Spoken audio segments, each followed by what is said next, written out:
Go from where you are now to where you could be. Get expert tips to grow your business, to be more productive and more efficient, whether you're trying to build influence, grow your community, or make it rain. Best-selling author of Nice Guys Finish First, Doug Sandler, can lead the way. The Nice Guys on Business is produced by Turnkey Podcast Productions. Now, here's your host, Doug Sandler.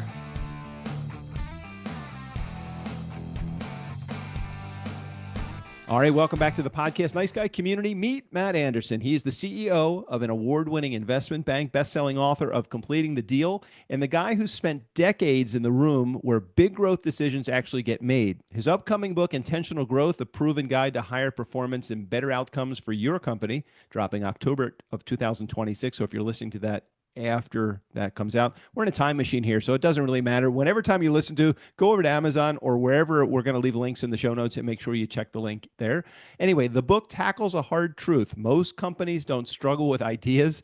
They struggle with execution. Now, too many priorities, not enough alignment and growth that feels busy but doesn't really move the needle. So today, we dig deep into moving the needle and how to stop chasing growth and actually do it. Matt, I'm excited to chat with you. Welcome to the Nice Guys on Business podcast. Awesome, Doug. Thanks so much for having me. Glad to be here today and happy to talk about the book and look forward to the conversation. Yeah, man, I am as well. I'm a big fan of books that shortcut all of the stuff that I've been doing wrong over the years. So I'm looking forward to getting my my eyeballs and my practices moving in the right direction. Let's start at the beginning. What actually motivated you to write the book Intentional Growth to begin right now? Yeah, so great question. And I think for both the books I've written, my first book, Completing the Deal, and the second book, Intentional Growth, they both kind of come from the same place. So for the first half of my career, I spent working for large companies that were in the business of buying small companies. And one of the things I noticed is that they were just underprepared for the conversation, the preparation. And so after the last large company that I worked for sold, I really wanted to do something different with my career. And so I had originally joined Westlake Securities in 2014, became CEO, essentially bought the business shortly thereafter. Today we're around 20 folks. And what I wanted to do was to write a book originally, and the second one that would speak to folks that were leading businesses, that maybe small businesses through all the way through smaller publicly traded companies that really wanted to learn more about growth. And so this book is geared for them. It's a fantastic guide from somebody who's actually been there and done it. We're not like pontificating on theories. This is based on 27 years of personal experience, 23 years of our firm's experience, helping, over that time, probably 22 companies improve their corporate value by 7, 8, and 9 figures. And so it's really written for them. All right. So talk for just a second about where do most companies go wrong when it comes to growth? Are they not defining growth properly? Or are they not on the right track to get there? Are they doing the wrong practices? Maybe a combination of all three of those things. What is it that most companies are doing wrong when it comes to growth? So most companies have the same topic, same issue, and that is they rarely begin with the end in mind. And so one of the things that the book focuses on is establishing the growth objectives out of the gate and kind of reverse engineering back from that point.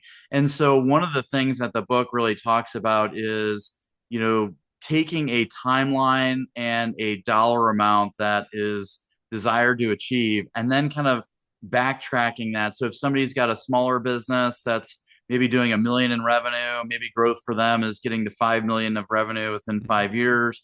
If somebody's got a business doing 50 million of revenue, what would excite them would be maybe getting it to 150 million within that same 5-year time frame. And for somebody running a small cap publicly traded company that's got, let's say, 50 million of earnings, how could you get that to 150 million of earnings over 5 years?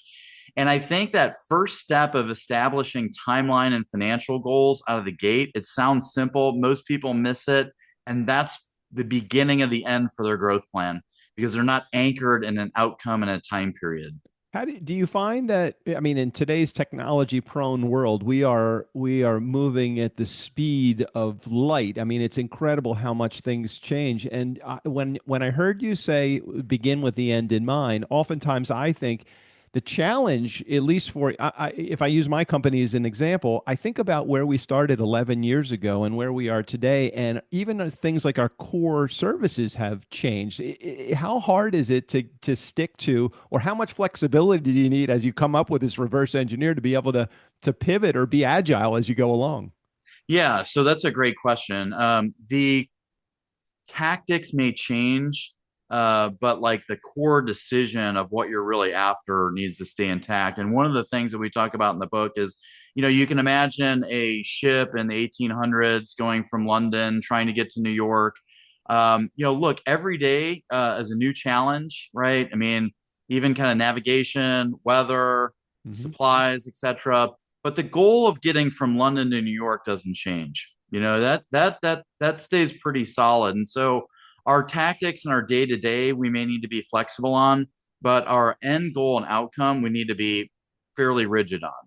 How do you tell when a company is off track? You're looking at a micro or macro section when you're looking at the overall goals, but we actually it comes down to the daily practices, I would assume. And every day you have to bump yourself 0.1% closer to your goal that you've reverse engineered.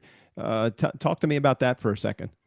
Yeah, and that's a big part we dig into in the book. And I think, using kind of that analogy or that journey again, if you're kind of 1% off or 1 degree off in that journey, every day going from London to New York, it's a difference between landing in New York or Cartagena. It could be Right, literally totally. that big. You may make it to the New World, right? But it's a little bit different. And so what we do is we show people how to reverse engineer, but really to break down in chunks what those change patterns need to be, what the tactics need to be, and we break them down. We start with a 100-day plan. So once this decision's been made and this reverse engineering's been done, we want to do a 100-day plan to really jumpstart and change behavior. Mhm. And then we want to have a 1 year plan. Okay. And then from there, we'll kind of plan in 1 year increments. But ultimately, what we want to do is to make sure we're getting, out of the gates appropriately. And so that 100-day plan will really set us up for change. The 1 year plan will really set us up for making sure that we're headed directionally in the right path. And if we miss either of those, we really, we'll have to kind of question like, why why did if we're not hitting our 100-day plan, that's going to be a great litmus test. We're not hitting our 1 year plan. That again should beg the question as to why. I love that you broke it into a 100-day plan, because I think oftentimes somebody hears a 1 year, a 2 year, a 5 year, a 10 year goal, and they think, I don't even know what I'm having for breakfast tomorrow. How am I going to come up with a 1 year Yeah. plan for my business, especially with technology as it is and the way the landscape completely changes. So I love the bite-sized piece of 100 days. It really is clear once you have 100 as your North Star right now. Right. You can start to break it into, okay, well, here's my monthly goal. Okay, well, here's my 30-day goal. So, here's my weekly goal. Here's what I need to do today to help me get closer to that 100 days. Do you find that that is an effective strategy because it's just more attainable or bite size and you can really see it? Yeah, I think so. I mean, we tend to over kind of think things from time to time, and we tend to overestimate what we can do in 5 months and underestimate what we can do in 5 years. And so I think the one of the other mistakes people make with growth is they think it all has to happen at once. And companies that grow and create flywheels of growth, I mean, it is really doing kind of the right things every day for a year, doing the right things every day for 2 years. It's not really like they wake up one day with a cape on. It's, Mm. they've spent every day kind of jumping a little higher, so to speak.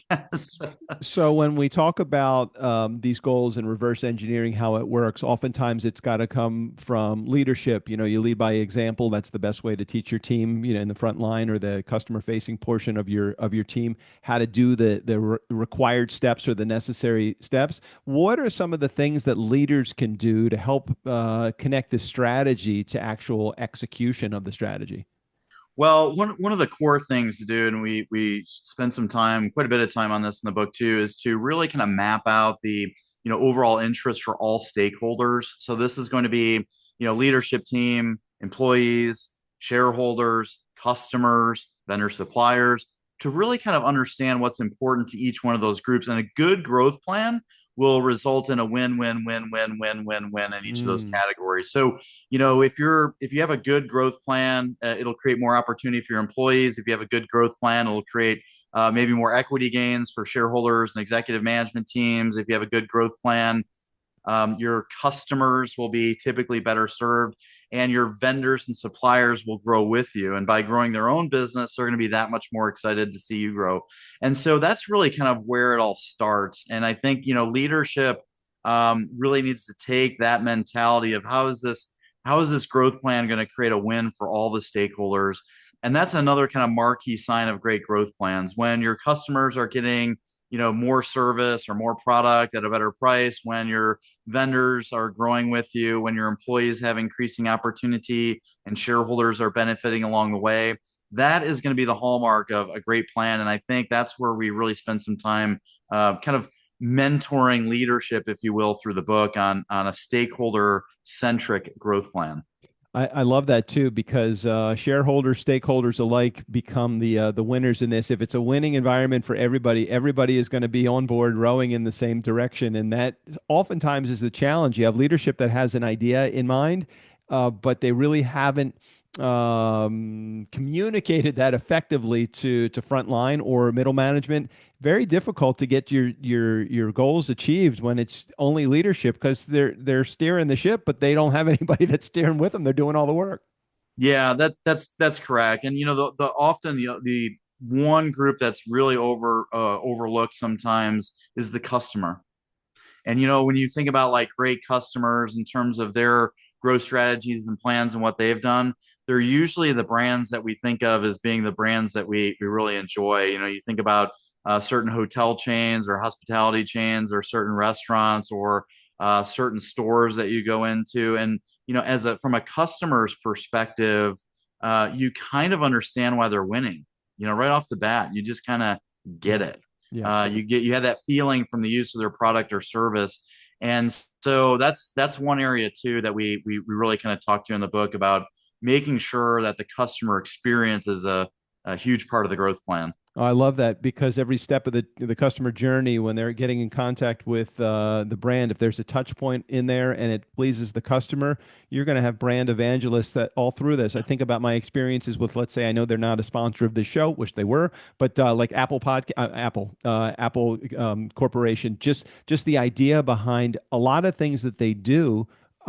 I go out of my way to promote Apple, whether it's the iPhone or the iMac or or my MacBook Pro or anything that or Apple Play, even in my car. I mean, these are the things that when they make it a win for me as the customer, you combine a couple different things. You combine, not only are you having a positive customer experience, but I'm also doing the marketing for the company too, and they're not even paying for that. So I'm assuming that a lot of what you talk about in the book is related to how, if we make it a winning scenario for everybody involved, everybody's going to be on the same page and working in the same direction all the time.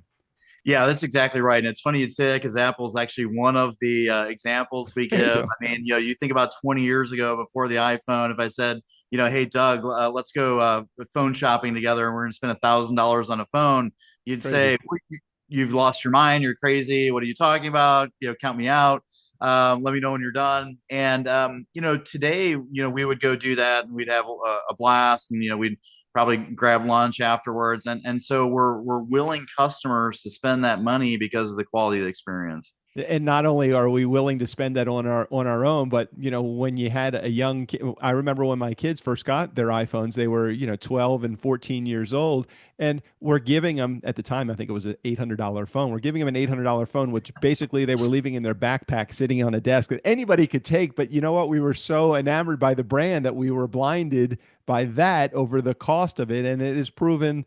Look, I'm a big stake a shareholder in Apple, and for me, it's like, This was great. This was just a payoff that happened. Not again, not to promote Apple any more than we already have. It's just a good example. It's a good example of a It, brand doing the right thing. it really is. And I think one of the things that's kind of a takeaway, a drawdown. So, does every business have to be Apple? No. What we really kind of encourage people to strive for though in the book is the hero position, right? So if you think about that's a great category, big category, smartphone, et cetera. But the reality is that landscaping business, that managed IT services business, Yeah, this podcast business. I mean, you can be the hero of your piece of geography. You know, totally. that geography could be physical geography or it could be an industry sector, an industry slice. You can be that. Whether it's your town, your state, or an industry sector, you can be the hero. Getting a little off track here, but I'd love just to get your just input about this. I'm hoping you don't mind that I'm going in this direction, but it's like I feel like everybody is my customer. It's not just the customer who's paying the dollar to get my services or the customer. I really feel like if I don't if I don't treat my team like my customer, I need to serve them, not the other way around. They might think, well, he's the guy that owns the company, so we need to all please him. I feel like I need to make my team happy. Is there a part of intentional growth that involves making sure that you understand that it's not just the customer experience, it's the human experience that people are going to have with you as a leader? Well, that's the whole holistic, nature of things, right? I mean, that is if you want your customer to have that experience is delivered through your people or your team, and so they need to feel that, kind of energy and excitement to be there. And so that is kind of a circular kind of treatment, right? And so, yeah, totally. I think that's a great point. I mean, the other thing is just, I would even say kind of vendors, suppliers, et cetera, Yeah, are folks that, if there's times in every business, in particular for the businesses that this is aimed at, not everything is perfect, right? Up and to the right.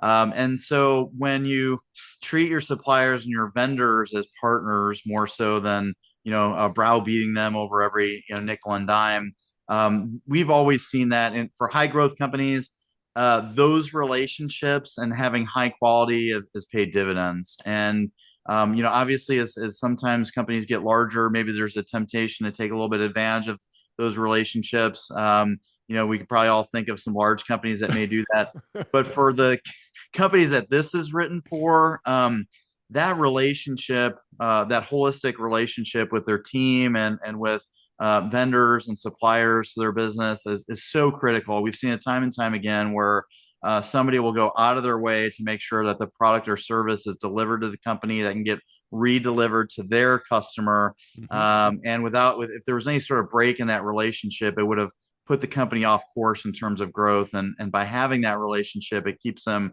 on that path or maybe even helps elevate it. One of the things I wanted to ask you, because I think it's important for those in our audience, if we want to give them an action item, is there whether they're a leader of an organization that's small cap, or they're an entrepreneur that's is struggling to get to their first $1 million in revenue, is there a simple change that they could make after listening to this podcast episode where they could say, I could do that. I'm having a challenge with my year-long goal or my 90-day or 100-day goal, but I can make that simple action. What would that action be in your opinion? Yeah, I think, so much of life is what we decide and accept. And so I think if there's, one thing that I would say you could listen to this podcast and walk away from is change. I would say it's making the decision that this next month or quarter or year or whatever your kind of profile isn't going to be the same as the last. And once that psychological decision and philosophical decision is made, then you can kind of go to tools. But once you've kind of cut the ties with no more is the past going to be the future. We are going to change. We're going to do something different. We're going to embark on a journey, and that's kind of why the book, if you look, it is a journey, right? Like Hmm.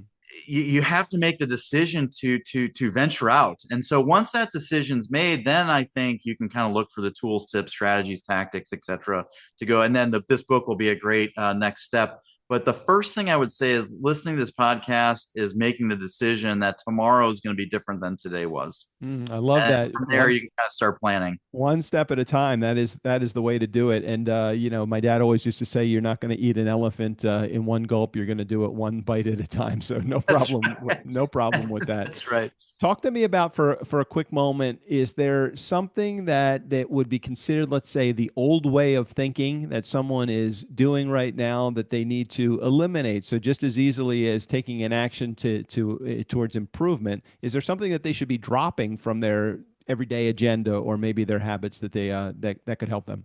Yeah, I think what tends to be the stifler for growth is the status quo. And so as people think about budgets, they think about 3% movements here and 5% movements there, and we're going to get a customer, lose a customer, inflationary adjustments. And I think when that's the dominant thought process around budgeting or planning for the upcoming period, whether again that's a month, quarter, year, you've kind of stifled growth. And so I think you kind of have to go at growth planning with starting to ask the big questions, which leads to what I just mentioned, the psychological shift and change of, this year is going to be different than last year. And so entering better questions into the planning process is usually the beginning of teasing out and changing kind of like those old school ways of kind of budgeting and thinking about the upcoming year, or thinking about what's next, of kind of being like, oh, these minor adjustments, we got to get rid of that, ask better questions, and lead to more conviction if we want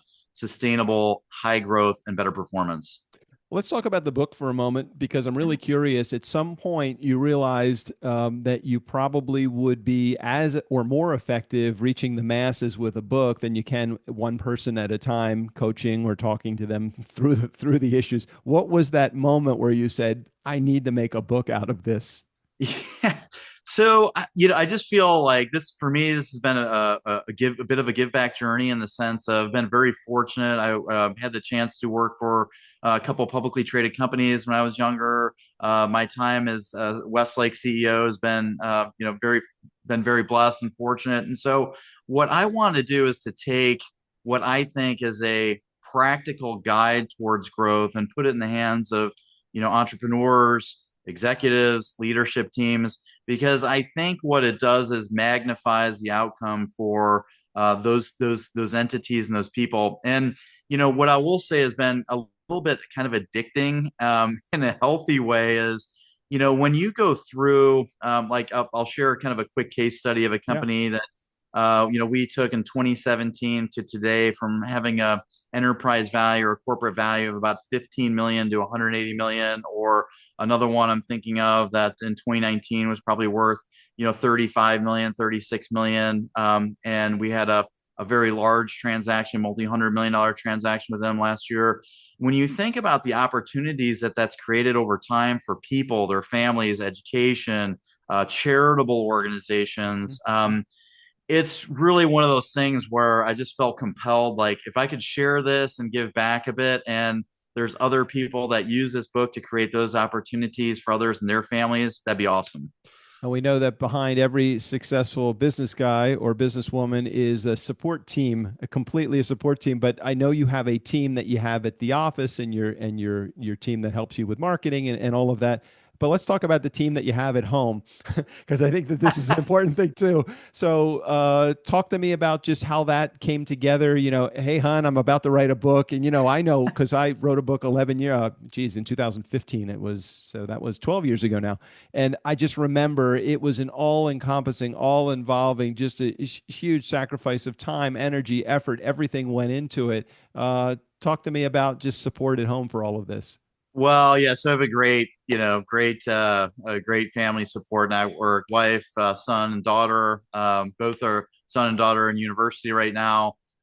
So I will say that's been a little bit helpful, like starting to be an empty nester in terms of time for weekend work and things like that. But my home team has been very supportive. I think what I would say is the first book, I didn't really have a great sense for what it would take. And so I wrote it in bits and pieces, and it took me about 14 months to write. Book number 2, Intentional Growth, I knew what I wanted to do and how to do it. And so my family was willing to and very supportive to separate some times with me on nights and weekends for me to kind of go off and write. I do need to be in kind of a quiet zone to write. I would not be.